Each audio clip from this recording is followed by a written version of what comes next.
Hi, I'm Betty O'Neill Roderick, and this is my book, The Ghosts of Zoar, which tells the stories of ghosts seen by the people who live in Zoar. First of all, everyone wants to know, how did this get started? Was I a ghost hunter, or did I look for ghosts? Actually, this started at the Inn on the River. A number of years ago, they were showing us through the upstairs at the Inn on the River, and they were telling ghost stories, and they said, someone should be writing these down. You're a writer.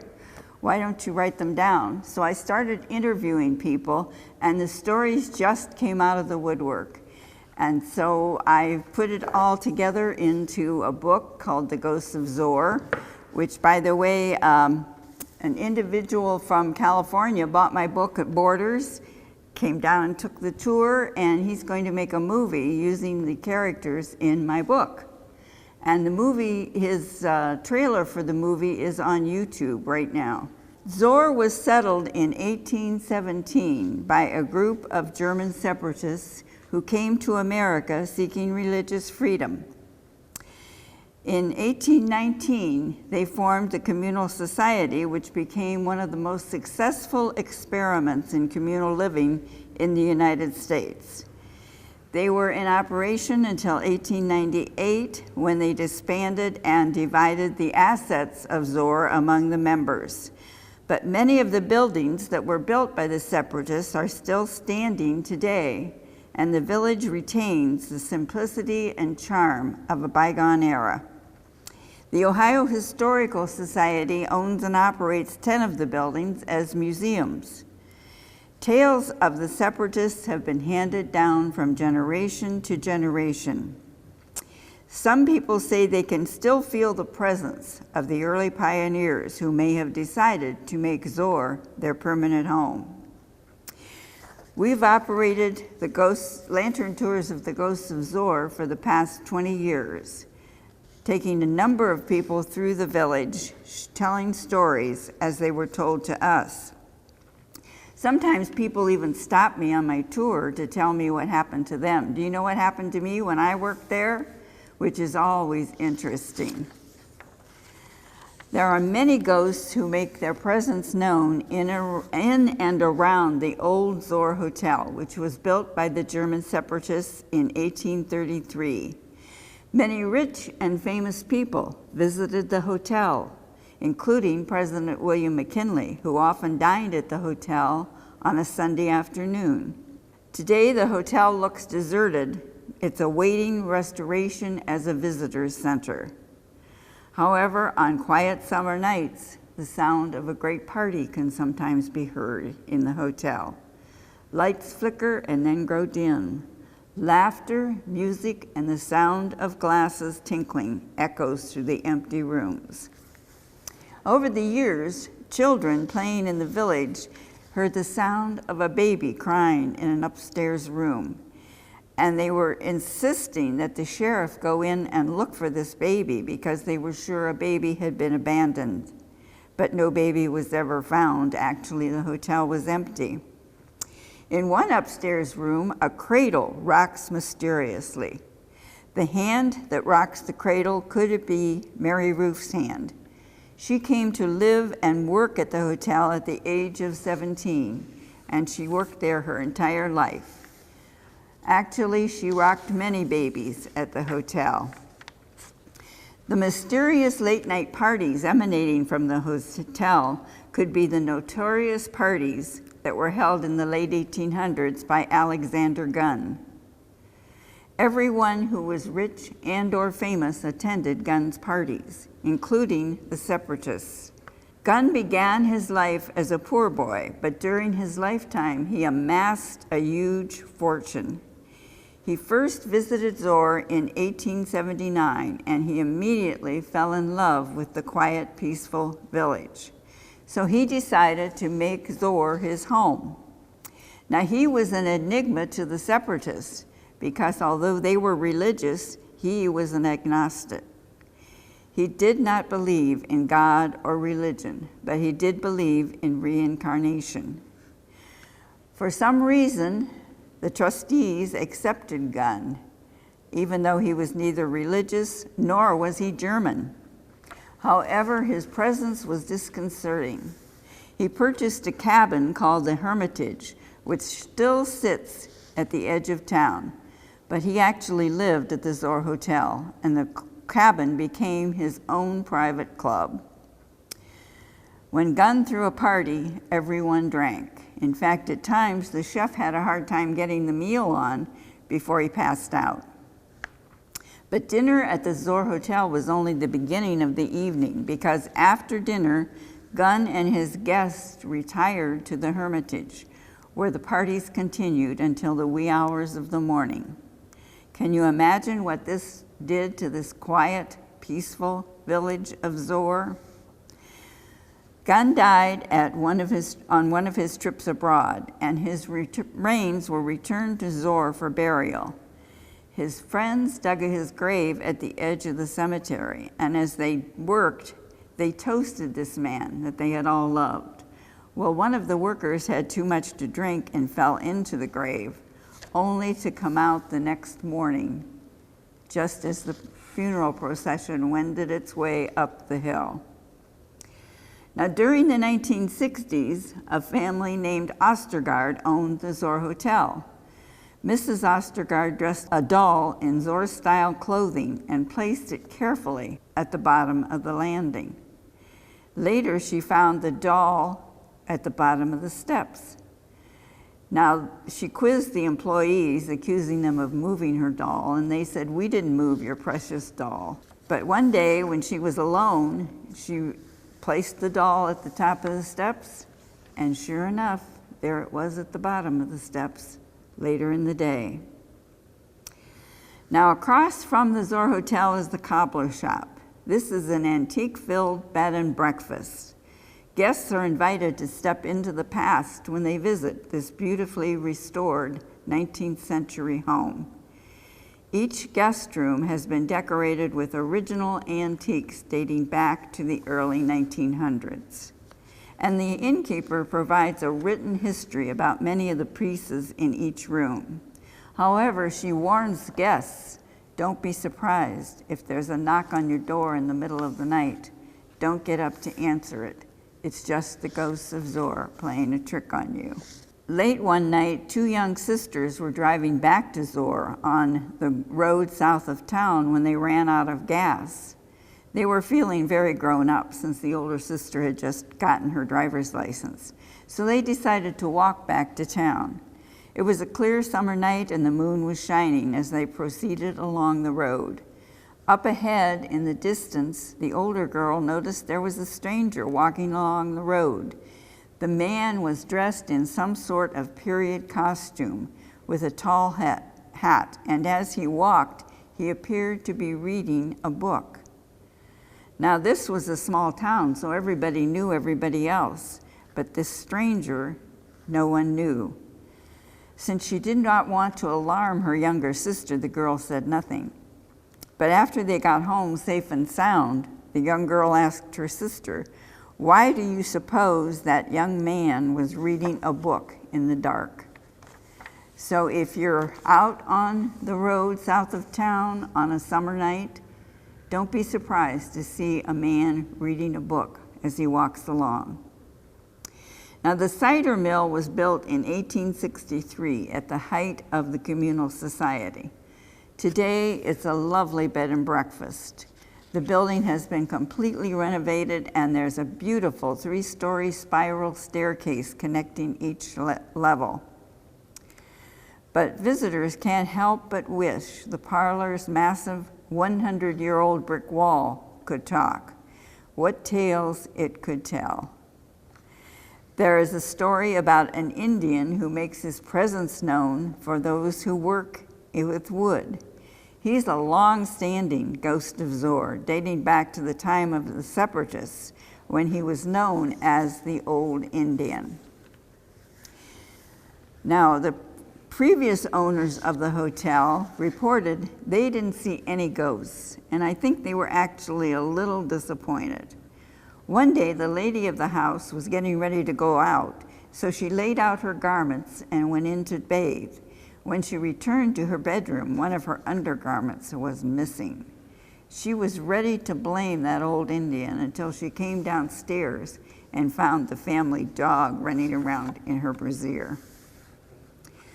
The separatists who settled Zoar were residing there during the time of the Civil War, and although they did not believe in slavery, they were avowed pacifists, so they did not want to serve in the war. Now, at the time of the Civil War, you could buy your way out of military service by paying $200 for someone else to go and serve in your place. So while many young men left their homes and families to serve in the Union Army, the young men of Zoar were exempt because the Society of Separatists had purchased their exemptions. Now, as the war went on, patriotic feelings took over, and some of the young men left in the night and under cover of darkness enlisted in the 107th Ohio Volunteer Infantry, which was a largely German unit comprised of men from Stark and Tuscarawas counties.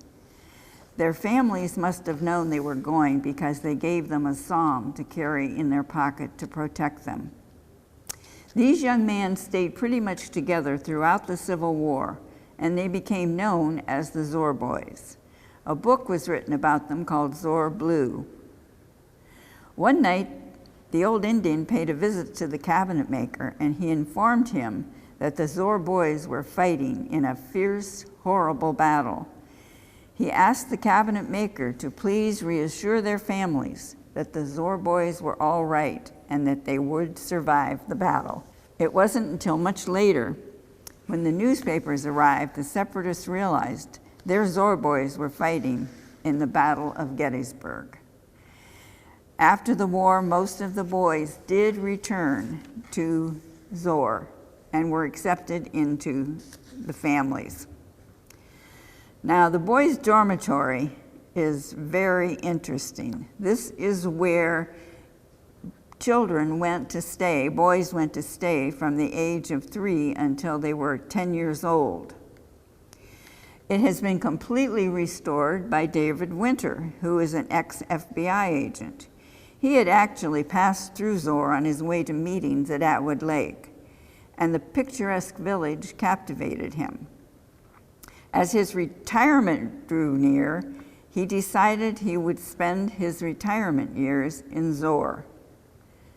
They decided to purchase the boys' dormitory. They toured the house, which needed a lot of renovation, and went on to an antique show. But they couldn't stop talking about the house. They were both drawn to the house, and soon they were mentally picturing their furniture in each room. A week later, they took another look and bought the house. They moved in right away and began their restoration. After they moved in, Dave had trouble sleeping. This house seemed to have many strange sounds and odors. Sometimes, in the middle of the night, he heard the sound of children laughing. Other times, the sound of children crying seemed to be coming from the attic.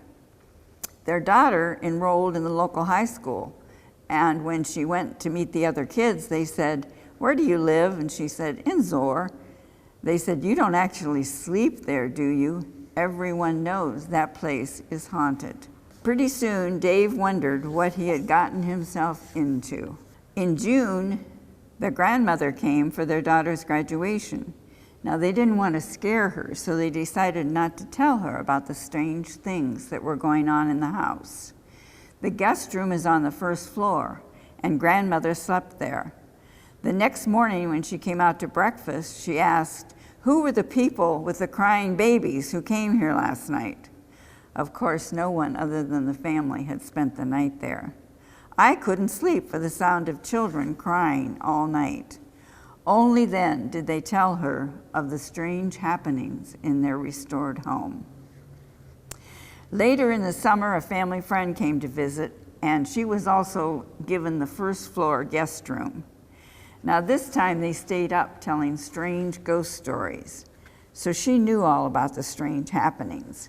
And when she went to bed, she wasn't surprised to hear footsteps coming down the hall. The bedroom door opened slowly, but she couldn't see anyone there. The footsteps came right up to the bed. Now she could actually feel hot breath on the back of her neck. "I've never been so frightened in my entire life," she said. She lay there for a while, but at some point she got brave, turned over, and came face to face with the family's dog. Christina Peterman was the first child born in Zoar after the German separatists established the village. She grew up as a separatist, married a doctor, and they had 2 daughters. Their house still stands on the main street of Zoar. It's across from the number 1 house. One of her granddaughters married Lawrence Fritz, and they had 3 little children. Their house was next door to the Peterman house, where it still stands today.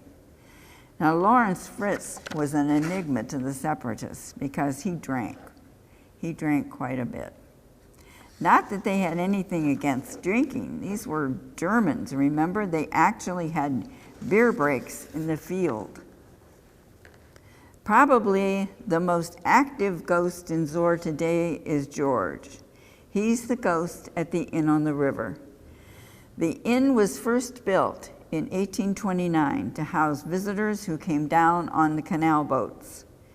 In fact, the inn was the original bed and breakfast in the area. Now, one of the canal boat passengers was too sick to continue the journey, so he was taken up to the inn where he later died. Although they didn't know anything about them, they assumed he was a good Christian, and they gave him a proper Christian burial in their own cemetery. About a month later, a woman came to town claiming to be his widow. She said he had money and jewels sewn into the lining of his coat, and she wanted this property returned to her. "Dig him up," she ordered. So reluctantly, they unearthed the man's body, and sure enough, there in his jackets were money and gems. Now, the woman grabbed greedily, and when she decided to leave town immediately, the people said, "Now, what do you want us to do with his body?" The woman replied, "I don't care what you do with him. I got what I came for." After that, she left town, never to be heard from again. But people at the inn became ill with cholera, and eventually the cholera epidemic spread throughout Zoar, claiming the lives of over 300 people in a matter of weeks. Now, we know today cholera is not spread through digging up someone's grave. It's spread through contaminated drinking water. But the separatists always believed that their cholera epidemic was their punishment for desecrating this man's grave. Now, the ghost of the inn on the river is probably the most active ghost in Zoar today. He loves to play tricks on people. He dims the lights. He opens or closes the drapes. Once he stole all the salt and pepper shakers and put them in an upstairs room.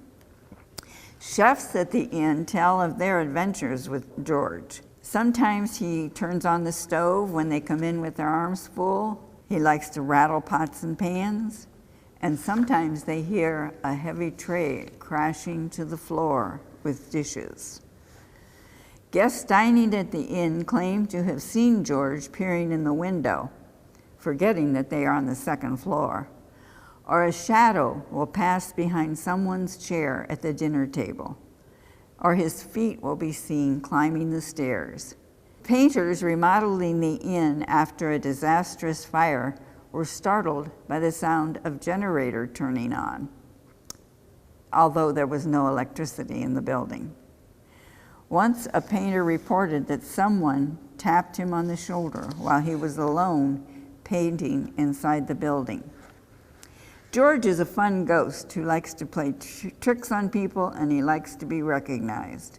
But beware, don't make fun of George. Once a group of diners came and they hired an actor to portray the ghost. The actor smeared flour on his face and crept around outside, peering in the windows, and they were all laughing and making fun of George. When the actor entered the dining room to join the revelers, a picture came right off the wall and sailed by his head. So you've been warned. Don't make fun of George. Now, the number one house in the village was the home of Joseph Beimiller, the first leader of the Separatists. It's now owned and operated by Ohio Historical Society, as are 10 other buildings in the village. The Separatists originally constructed the house as a home for the aged. However, stern matrons ran the house, and the elderly residents complained to their families, and eventually they refused to live there. So the trustees of the society gave the home to Beimiller, and he lived there with his son and some other families until his death in 1853. The Beimiller Museum contains many of the articles of the Separatists of Zoar, and it's visited by thousands of guests in the summer evenings. One time, a guide heard a great deal of pounding coming from inside the house. She was sure someone from a tour had accidentally gotten locked inside. So she quickly got a key and went to release this hapless person. But there was no one in the house. No tourists, no workers, and no guides. But the mysterious pounding continued. If you're in Zoar on a hot summer night, take a stroll past the number one house. People tell us the temperature drops 10 degrees when you go by there. Over the years, visitors to Zoar have been baffled by the strange lights that are often seen in the fields surrounding the village. Now, being located on the Tuscarawas River, the area seems to have more fog than usual, and naturally the river is often shrouded with fog on a muggy summer evening. But during the time of the Separatists, the field east of Route 212 became known as the Ghost Field, after a mysterious light was seen there, frightening the horses and anyone else who happened to be in the area. Swampy fields exist all along Route 212 between Zoar and Bolivar, and on foggy nights, strange lights arose above the fields. Since this usually happened close to Halloween, the people traveling the road named these strange lights jack-o'-lanterns.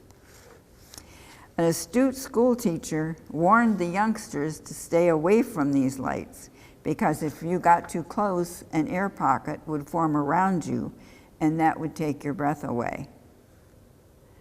Today, the strange lights can still be seen on fall evenings. They could be a reflection or they could be the work of the ghosts of Zoar, having a little fun. The Zoar Cemetery, which was known as God's Acres, sits high up on a grassy knoll just northwest of town. The Separatists selected this spot for their cemetery when they first settled Zoar, but it's not known whose death brought about the site selection. The road to the cemetery formerly led past the brewery along a tree-lined path beside Zoar Lake. It's a peaceful spot with beautiful sunsets over the lake, and only the rustle of chipmunks or squirrels breaks the silence. Joseph Beimiller died in 1853, and he's buried there along with most of the early settlers of Zoar. When the cemetery was expanded and a second part added, the road was changed. So today the cemetery is located at the very end of 7th Street. Now, two of the buildings in the village of Zoar are original Zoar cabins that were built in 1817. The ghost of one of these at Cobbler House is a tall, silver-haired gentleman in a bilious purple jacket. We affectionately named him PJ for his purple jacket. Cobbler House, being one of the original cabins built by the Separatists, has a great history. Ed and Mary Cowger operated it as a bed and breakfast for a number of years.